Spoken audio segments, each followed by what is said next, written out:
Qizajonlar shunaqa og'izda eriydigan rogalik tayyorlaymiz. Juda ham xamiri zo'r, ancha kungacha ham shunaqa turib beradi. Bemalol shu retsept bo'yicha tayyorlashingiz mumkin bo'ladi. Buni ekrandan ko'rganingizda ham juda ham uvalanib ketyapti. Sal tezda uvalanib ketadi. Ichiga bo'lsa nachinkani xohlaganingizda solishingiz mumkin. Oqlardan foydalanishingiz mumkin bo'ladi. Shepreleta yoki bo'lmasa sariyog'dan foydalansanglar bu retsept uchun juda ham zo'r bo'ladi boshqa margarinlarga nisbatan. Endi bismillahirrohmanirrohim deb ishimizni boshlab olamiz. Xona haroratidagi 200 gram sariyog'ga 450 gram elangan olinavli undan solib krujka holatiga keltirib olamiz.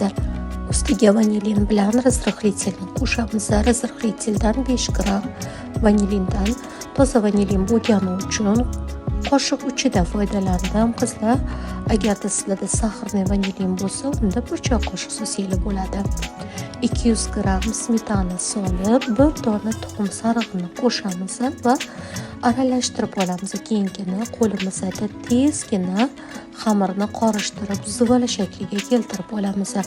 Xamirni pesochni bo'lgani uchun uzoq muddat mushlab yoki bo'lmasa ishlab berish mumkin emas. Shundagina xamiringiz zo'r chiqadi qizlar. Shunaqa zuvala qilganingizdan keyin ozgina vaqtga tindirib qo'yishingiz mumkin bo'ladi. Mana xamirning holatini ko'rdinglar. Endi buni 4 ta bo'lakka bo'lib olamiz. Iloji boricha bir xil bo'lakka bo'lishga harakat qiling. Har bir bo'lakni alohida zuvala qilib olib qo'yamiz va bitta-bittadan qilib alohida o't sepib yoyib olamiz. Qizlarjonlar, xamirni iloji boricha yupqaroq qilib, kamida 30 diametr atrofida yoyib olish kerak bo'ladi. Qancha yupqa bo'lsa, shuncha rogaliklarimiz yaxshi chiqadi. Xamirni 12 bo'lakka bo'lib olamiz va shu bo'laklarni bosh qismiga xohlagan nachinkadan qo'yishingiz mumkin. Kimdir tvorog qo'yadi, yong'oqlik nachinka qo'yadi. Menda varyonli moloko bo'lgani uchun varyonli molokodan foydalandim. Bir choy qoshiqdan qo'yib chiqamiz va shunaqangi rogaliklarni o'rab olamiz.